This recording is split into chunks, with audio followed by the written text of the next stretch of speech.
YouTube मार्फत अहिले सुनिरहनु भएका मेरा समस्त श्रोता साथीहरूमा, मेरा सब्सक्राइबरहरूमा अनि जतिजनाले पनि सब्सक्राइब गर्नुभएको छैन तर अब गर्न सोच्नु भइरहेको छ भने तपाईँ सबैमा मेरो न्यानो अभिवादन। अनि आज फेरि पनि म एउटा कथा लिएर हजुरको अघि उभिएको छु। आजको बसाइमा म कथाकार विश्वेश्वर प्रसाद कोइरालाज्यूको कथा सिपाहीलाई समावेश गर्न गइरहेको छु। पहाडको बाटोमा एक्लै हिँड्न निकै गाह्रो पर्छ। मलाई 2-3 दिनको यस्तै बाटो हिँड्नु थियो, तर मैले बाटोमा एउटा सिपाहीलाई फेला पारे जसले मेरो यात्रा धेरै सुगम पार्यो। पहिले उसले मलाई सोध्यो, ए बाबु, तपाईँ कता हिँडेको?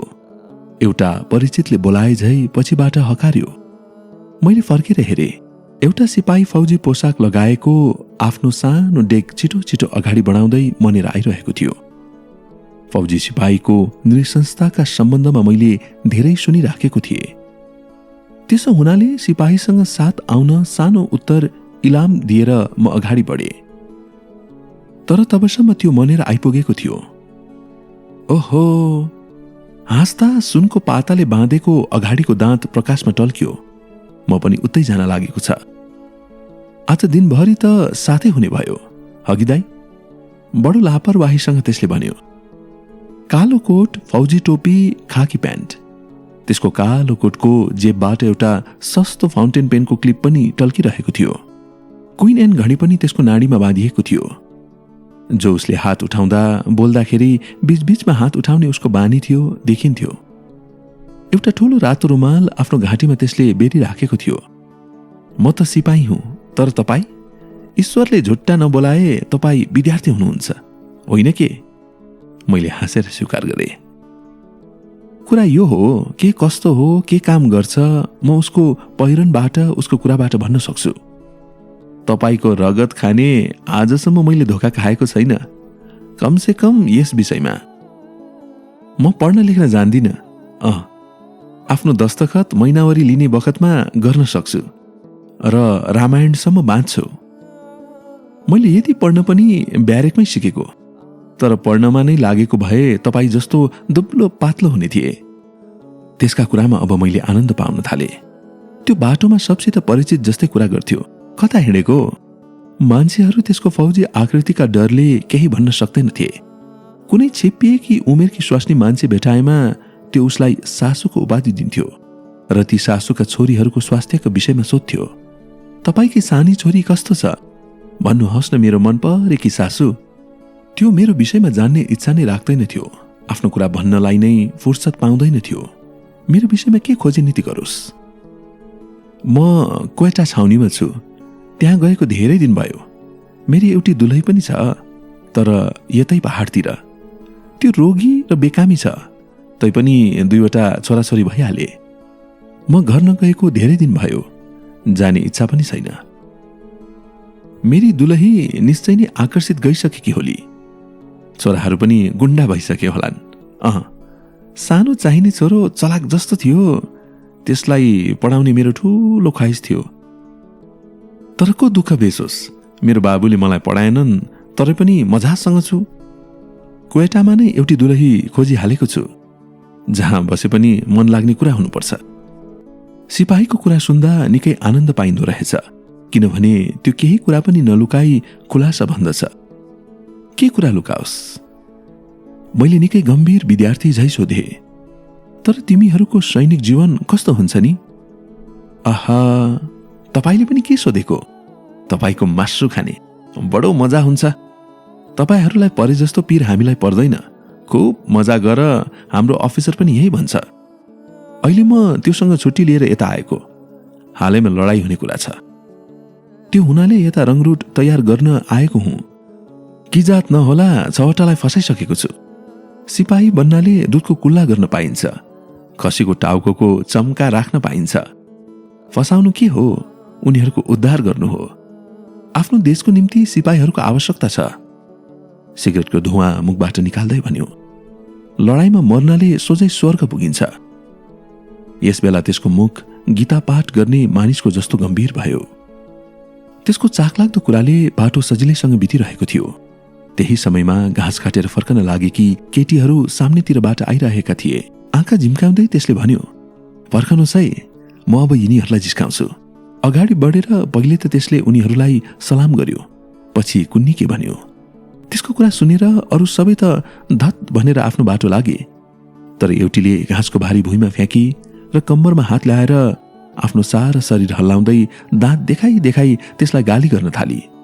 मेरो साथी सिपाही लाग्यो पेट मिची मिची हाँस्न र मतिर फर्केर भन्यो, बढी माप्पाकी रहेछ, सधैँ आफ्नो लोग्नेलाई त्यसै गरेर गाली गर्दो हो, म जे क्रिया पनि खान सक्छु। हामीहरू अगाडि बढिरहेका थियौं।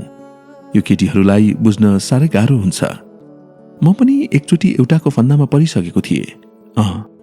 त्यसले लामो सास तान्दै भन्यो। त्यस बखतमा त्यो पत्थरको मूर्ति झै कठोर देखा पर्यो। त्यसका गोडा मसिन झै स्वतः अगाडि बढिरहेका थिए। ठिक्क हामीहरूको सामुने पहेँला सूर्य पहाडको अर्कोपट्टि ओर्लिरहेको थियो। मैले बडो उत्साहसँग सोधे, तपाईले के भयो? म भन्दै थिएँ, म पनि एउटी केटीलाई प्रेम गर्थे।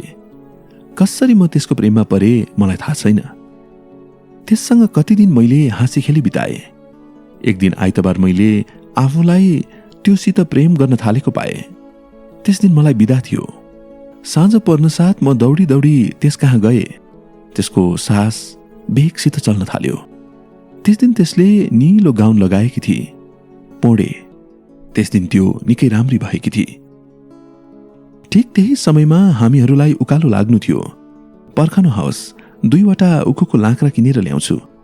उकालो लाग्दा उखु टेकी टेकी हिँड्न सजिलो हुन्छ र माथि पुगेपछि त्यसलाई चुस्दा थकाइ पनि मेटिन्छ। मन परेन के यो कुरा? यति भनेर त्यो गयो र एकछिनपछि 2वटा उखु मलाई दिएर त्यसले फेरि भन्न थाल्यो। तर त्यस केटीले मलाई खुब छकाई। त्यो कप्तानसँग पो गई। त्यसको राम्रो लुगाले लो बिहायो। तर म तपाईलाई विश्वास दिलाउँछु, त्यो त्यस बुढो कप्तानसँग पनि बस्न सक्दिन। यसै गरी उडिरहन त्यसलाई आनन्द आउँछ, त्यस राम्रा केटीलाई। हावाको सानो लहरले त्यसको अन्तिम वाक्यलाई बगाएर लिएर गयो। म आफै मनमा त्यसका विषयमा तर्कना गरिरहेको थिएँ। त्यसो हुनाले मैले केही बोलिन। मलाई चुप्प लागेको देखेर त्यसले मुसुक्क हाँसेर भन्यो, म 1 बोतल रक्सीको बाजी लाउँछु। तपाईँ अहिले आफ्नो स्त्रीलाई सम्झिरहनु भइरहेको छ, होइन त्यो कुरा? हेर है, झुटा नबोल्नु होला किरिया। मैले केही पनि उत्तर दिइन। केही बेरपछि मैले सोधे, भन त सिपाही दाई, तिमीहरू लडाईँमा कसरी जान्छौ? बम, गोला, मृत्यु, म त कल्पना पनि गर्न सक्दिन त्यस विषण्णताको। तिरस्कारपूर्ण हाँसो हाँसेर उसले मेरो काँधमा धाप मारेर उत्तर दियो, तपाईँ जस्तो कलिलो मान्छेको निमित्त त्यो ठाउँ होइन। मलाई त लडाईँमा मजा आउँछ, तपाईँको रगत खाने। यस्तो कुरा गर्दा गर्दै हामीहरू बास बस्ने ठाउँमा पुग्यौं। दिनको 2 घण्टा अझै बाँकी थियो। तर पश्चिमको पहाडले सूर्यलाई ढाकिदिएको हुनाले पानीको छाँगोको कल ध्वनिसँगै अन्धकार पनि छिटछिटै तलतिर झरिरहेको थियो। मैले भने, अब त म अगाडि हिँड्न सक्दिन, राति बस्ने ठाउँ खोज्नु पर्यो। ठाउँको निमित्त केही धन्दा नमान्नुहोस्, म यहाँको ढुङ्गादेखि परिचित छु। मेरो पुर्खाहरू यहीँ बस्थे। हिँड्नुहोस्, म तपाईलाई एउटा पसलमा लिएर जान्छु। म त्यस पसलकी बुढियालाई चिन्छु। कुनै समय थियो जब त्यस बुढियालाई घेरेर कति मान्छे बस्थे। मेरो बाबु पनि तिनीहरूमध्ये एउटा थिए। त्यसको खुब बिक्री हुन्थ्यो। तर अब त्यो बुढियालाई कोही पनि फुटेको आँखाले पनि हेर्दैनन्। तपाईको मासु खाने त्यसकी एउटी छोरी नभएको भए म पनि अहिले त्यहाँ जाने थिइनँ। कुरा गर्दा गर्दै हामीहरू त्यो पसल लिएर आइपुग्यौं। घर काठको थियो, पुरानो र पानीले कुहिसकेको। सामुनेको भाग खसिसकेको थियो। त्यसो हुनाले मानिसलाई भित्र पस्दा निहुरिकन जानु पर्थ्यो। हामीहरू भित्र पस्यौं। कोठामा धुवा रगमगिएको हुनाले सानो टुकीको प्रकाश झन् धमिलो भएको थियो। त्यसमा पनि मेरो आँखा निन्द्राले लट्ट भएको हुनाले मलाई अहिले त्यहाँको दृश्य सपना जस्तो लाग्दछ। भित्र 2वटा पहाडी मानिस चिया र पुरानो बासी रोटी खाइरहेका थिए। कराएर कुरा गर्दा तिनीहरू कहिले कहिले आफ्नो हात टेबलमा फ्याँक्थे। कुनामा मैले देखे आगो बलिरहेको थियो, जसमाथि एउटा चियाको केतली बसाएको थियो। यही धुवाको कारण थियो। छेउमा एउटा विचित्र सेल्फको ढाँचामा अलमारी थियो। त्यसमा लगाएको काँच फुटिसकेको थियो।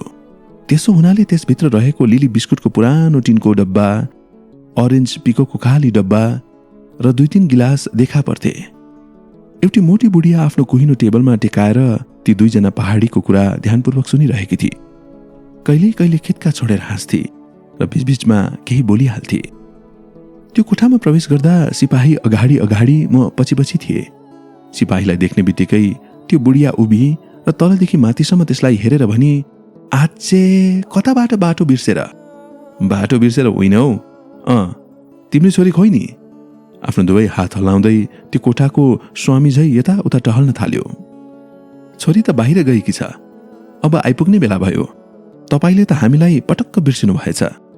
त्यही समयमा एउटी अलिक मोटी युवती कोठाभित्र पसी र उपेक्षा गर्दै भनी, बिर्सन देऊ, किन हामीलाई कसैले सम्झोस्। त्यो स्त्रीले मैलो चिटको धोती लगाएकी थिए। त्यो अन्धकारमा पनि त्यसको गालाको कालो कालो दाग देखा पर्थ्यो। कम्मरमा धोती भन्दा माथि एउटा मैलो लुगाको टुक्रो बाँधेकी थिए। त्यो विशेष राम्री त थिइन, तर उसमा यौवनको स्वाभाविक आकर्षण अवश्य थियो। त्यसलाई देख्न साथ सिपाही कुदेर त्यसनेर गयो। औ, तिमी पत्याउने त छैनौ, तर तिमीले नै मलाई यहाँसम्म तानेर ल्याएको। कसले तिमीलाई बिर्सन सक्छ? मैले त यहाँ आउन साथ तिम्रो आमासँग तिम्रै विषयमा सोधे। उत्तिखेरै तिमी पनि आइहाल्यौ। भन, के क्रिया हालौ? भो धेरै कुरा नगर, आँखाको सामुने त धेरै धेरै कुरा गर्छ, पछि भन्दै त्यो अर्को सानो कोठाभित्र पसी। सिपाही पनि त्यसको पछि पछि दुग्रियो। भित्र बसेर त्यस युवतीले एउटा टुकी बाली र बिछाएको सुकुलमा लडी। सिपाही दैलोमै थचक्क बस्यो र कुरा गर्न लाग्यो। लौ त, भन, मेरो निमित्त तिमीले के लिएर आयौ? मलाई निन्द्रा लागिरहेको थियो। त्यसो हुनाले तिनीहरूको कुरामा मैले धेरै ध्यान दिन। तर सबैले खाइपी सुतिसकेपछि पनि तिनीहरू कुरा गर्दै थिए। त्यो स्त्रीले फर्कदा देशी फ्रेम भएको ऐना ल्याउन भनी। सिपाहीले ऐना मात्र होइन, छिटको 20 हाते फरिया पनि ल्याइदिन्छु भन्यो। म थाकेको हुनाले चाँडै नै भुसुक्क निदाए। एका बिहानै सिपाहीले मलाई हल्लाएर उठायो। अझ 2 घडी रात बाँकी नै थियो। बाहिर असाध्य जाडो थियो। पर्वतका 2 श्रेणी बीचमा चिसो बतास बगिरहेको थियो। मानिसहरू अझै उठिसकेका थिएनन्। कुखुराहरू बाँच्न थालेका थिए। नजिकैको खोलो कलकल गर्दै बगिरहेको थियो। चारैतिरका पहाड काला काला र धुम्म देखिन्थे। त्यो ठाउँमा निकै जाडो पर्ने हुनाले ती पहाडहरूमा कुनै वृक्ष उम्रेका थिएनन्। म आँखा मिच्दै उठे। त्यो सिपाहीले लापरवाहीसँग, मेरो सानो मालिक, म त बिदा लिन्छु, मलाई यता जानु छ, तपाईलाई उता। मेरो दुवै काँधलाई आफ्नो बलियो हातले दुख्ने गरी हल्लाउँदै भन्यो। मेरो मस्तिष्कमा विषादपूर्ण विचार आउन थाल्यो। म त्यसलाई स्नेह गर्न लागिसकेको थिएँ, तर त्यसलाई कसैको केही वास्ता रहेनछ। लमक्क लमक्क गर्दै त्यो आफ्नो बाटो लाग्यो। म उभिएर हेरिरहे। मैले लडाईँमा मारिएका सिपाहीहरूको पत्थरको स्मारक धेरै देखेको छु, तर हाड छाला भएको सिपाहीसँग भेट्ने मौका एकचोटि मात्र पाए।